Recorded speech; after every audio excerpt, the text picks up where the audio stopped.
Hey, everybody. My name is Scott Massey, and I am the Regional Director for International Regions for Pantheon. And thanks a lot for joining me today. Um, I am broadcasting currently from Tokyo, Japan, and I am in transit next week to London. And I'm super excited to be a part of DrupalCon again and talk to you a little bit about what's going on in our world, and yeah, Drupal conversations, just sort of lessons we've learned in this most interesting time over the last couple of years.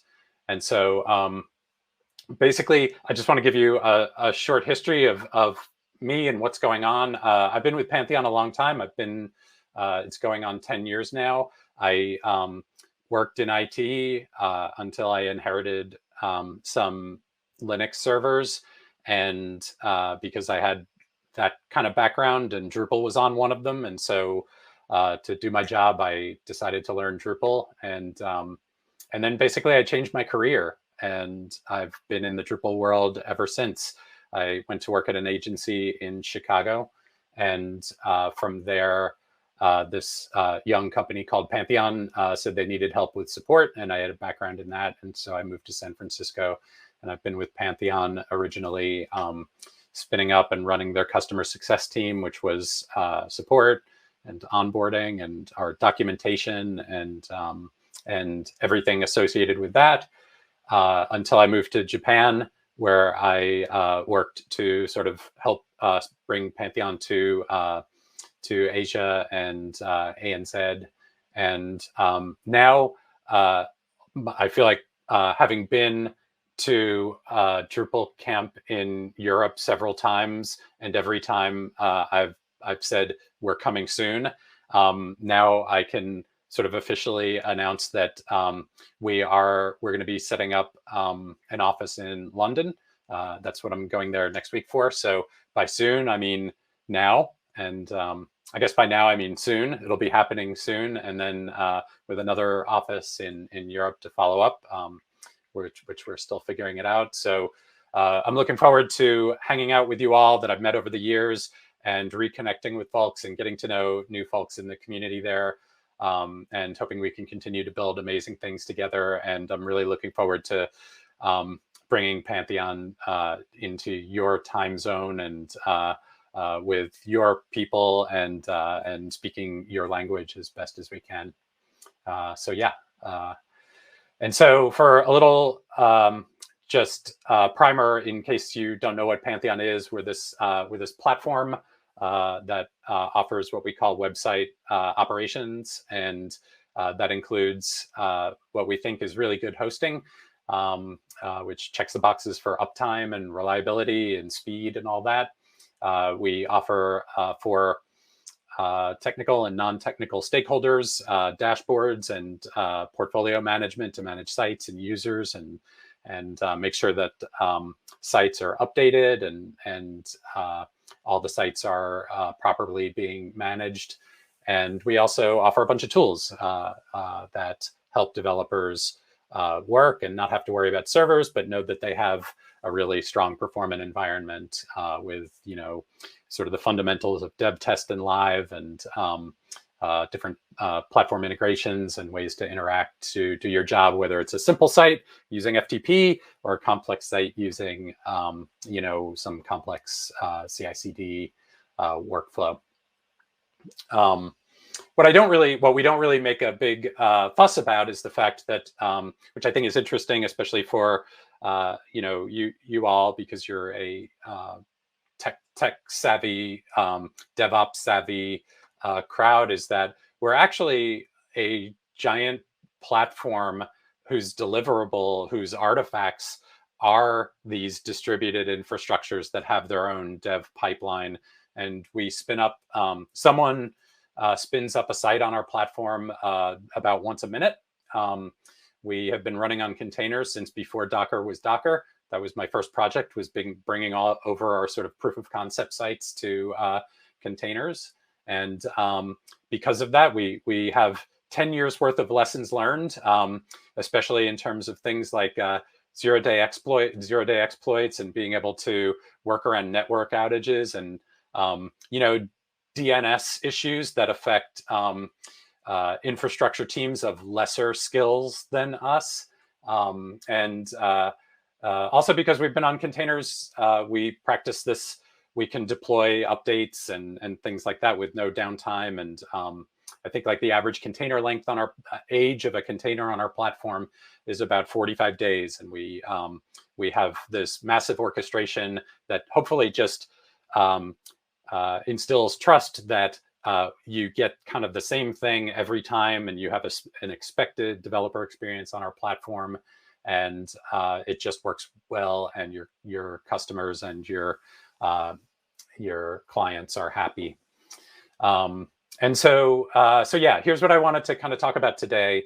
I've talked about our infrastructure and our tools and servers and things like that, but what I sort of wanted to talk about is the fact that at Pantheon, there's a few hundred people that work in sales and marketing and support and customer success, and doing whatever it is that I do at Pantheon. And I talk to customers a lot, and I talk to partners a lot. And I kind of wanted to talk a little bit about what's changed over the last year and a half, and what I've noticed. And it's definitely not to make light of tragedy that maybe we have all felt to some extent, closer or further, but also just to kind of take account of like global macro changes, that have affected everybody from economic factors to job factors closer to home, and then also within the industries of the customers that we serve, from commerce in general to health and education, and all these different industries have been affected in their own way. And then aside from that, there's just been everything that's been going on within our world, in the Drupal world, with sort of the JavaScript frameworks and new CMSs, and like the larger CMS mergers and different sort of suites of tools that have emerged. And then in addition to that, there's this thing that's going on with a lot of our customers, where the IT spend is slowly moving out of IT and into marketing, and maybe even further into, probably it's almost an even split, it seems recently, into customer experience teams that own the website and are part, we're kind of a smaller part in this MarTech innovation. And marketing is moving from, like in 2000 here, where it was more about analytics and making decisions based on that, to where, like in a lot of applications, AI exists, and there's like it's training and it's learning and it's feeding information to teams to make decisions about like lead gen and about testing and experimentation with marketing campaigns. And what used to be sort of manual A/B processes are really like more optimized for machine learning, and building like the top of the funnel for marketing teams. And like with all this change going on, it's almost hard to see the movement. There's almost like less net movement, as more so there's this absolute movement where all this stuff has changed. And I think like this has kind of manifested itself in a couple ways that I wanted to talk about when I'm talking to customers. I think that like when I look at like a 2019 customer versus a customer I talk to now, there's especially when talking about rebuilding a website and coming to Drupal, or deciding whether to stay, like, or make the move from Drupal 7 to Drupal 8 or 9.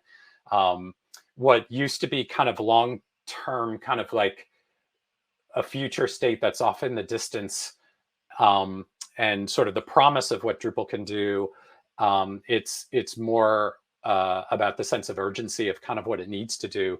especially because a lot of the industries that we work with are really fighting for survival. And I think that there's not a business that kind of hasn't been touched by what's going on in the world. And so I think there's that 5 minutes of almost every call that I'm on now, no matter what country to country I'm talking to, where there's a check-in to see like how it's going and how things are progressing in relation to the world situation, and along with that sort of these difficult conversations, there's more humanity in the calls, and outside of that, there's this willingness to listen to what we have to say with with a little bit more sense of urgency, in that like we have to provide something that we think really will drive results, and we have to be able to convince the customer of that. And we can no longer sort of point in the direction of the future state. There are higher expectations for us to actually get them there and show specific paths along the customer journey to get them there. And I think conversely, the last bullet point is something that I've noticed, is that we may never go back to like the close interactions that we used to have. I think even the companies that we work with are more used to remote interactions, and it may stay that way. So I think it's kind of a challenging environment where the expectations are higher for those of us who provide websites, and the communication strategy is kind of less clear. So like during these conversations, this is a pyramid that we've used at Pantheon a lot to kind of like demonstrate our value proposition and a way to sort of show like the fundamentals of what we offer. But they align to the state of the customer when we talk to them. And starting from the bottom, we usually try and get a picture of their current state and try and see how we can get them to their future state. And I think this has moved from like a 29 to 2021 kind of thinking for us, because in 2019, I was more inclined to ask them what their future state is, and ask them what their current state is, and ask them where they want to get to. But I think what I've realized is that when they're at the lowest level, like when they come to us and are basically saying our site is down all the time, or we can't do any work without the site going down, or like, should we rebuild it because we just can't get anything done? Like, the future state that they have is just one where their site isn't going down all the time. Like it's not as ambitious as maybe they would want it to be. And so like, as they move up, when it gets to the middle striation there, like it's more about productivity, and like how can we collaborate better, or how can we have more flexibility in Drupal, or what can we do to be able to manage these sites better? It's not a burning pile of tires, but it's one rung up from that. And I think that's definitely better, but I don't think that that's like the future state that I want for them. I think it's closer to the top, where if the site is meant to capture leads, like it's more about a conversation about how do we do that. And I think that a 2021 conversation for me now is more like, what is your future state? And like, is that going to be good enough? Like, in a year or two, if we get you there, that's not going to be a problem. But is that where your competition is, or is that really where you see yourself with a site that doesn't deliver the results you want, but it's not going down all the time? So I think that like, as we move up the hierarchy of needs there, we have gotten to a state where we want to be able to present a future state that's more like the top, no matter where they are in this. And then I think also in terms of just general frank talk that's emerged in these conversations, there's been several times where I've said, frankly, is a new website gonna help? Is new hosting really going to solve your problems here?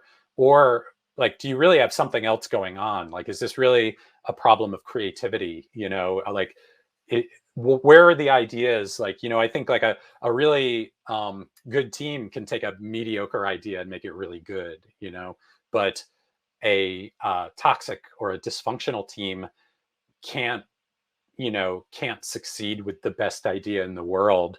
And I don't, frankly, I've been lucky in that I can wear these clothes and I can work in a casual environment. And I've worked at, you know, at a tech company where we've been able to, not have a very stuffy corporate environment. But I think in general, a lot of our clients don't have that benefit. And I've never thought that that corporate environments really foster creativity.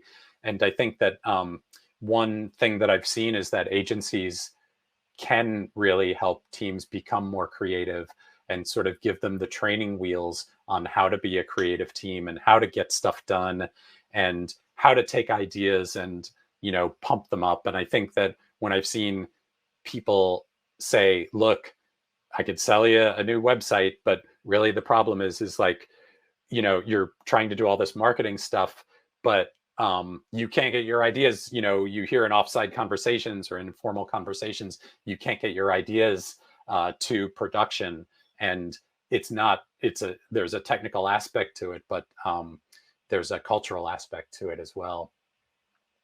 And so, I think the gist of these conversations is that what I've learned is that it's important to get off the solution at first and really delve into the problem space and sort of set expectations that that's really how you're going to get to the bottom of the problem, is by talking through everything and getting to that unasked question, even if it's not like a culture problem or a creativity problem. Talk about things until like discovery is really exhausted, and hold the line there until you can get to that, and quantify like develop a future state that's relevant and aligns to the right metrics that the company uses.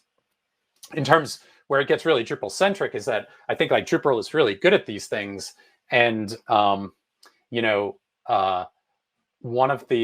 one of the things that I've noticed is that, that as, pitching Drupal in 2021, it's really easy to sort of have like this recency bias where you think of new features and how they compare to new tools, and you forget like what Drupal can do, or maybe I forget what Drupal can do. And Drupal, like I forget that Drupal, I changed my career because I thought Drupal was awesome.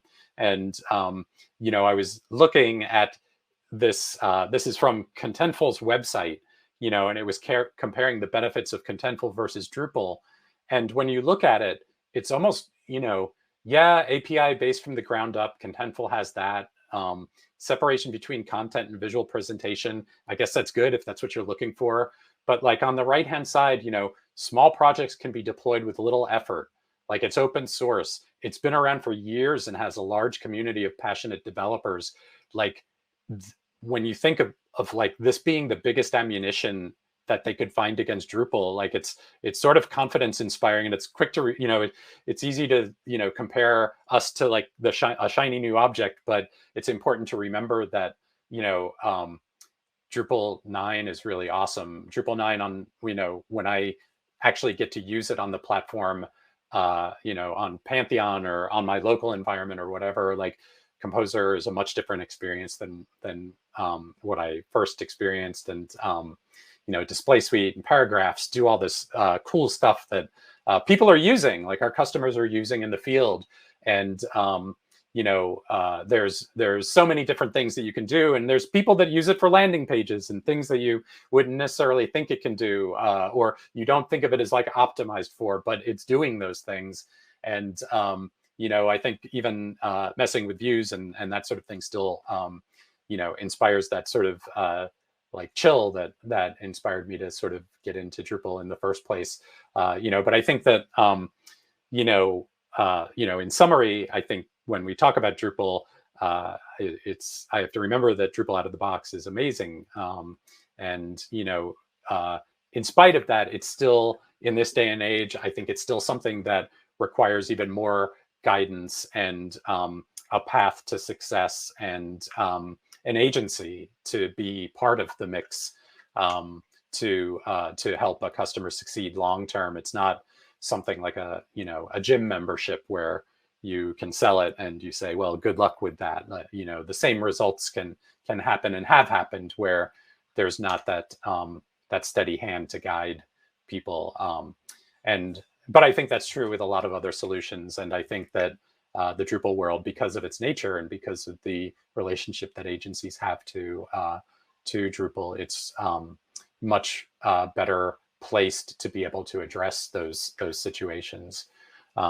So yeah, in conclusion, I think meet the customer where they're at and propose a future state that maybe is more aggressive and more ambitious than they might realize at the specific point in time that they're at, on the specific journey that they're at.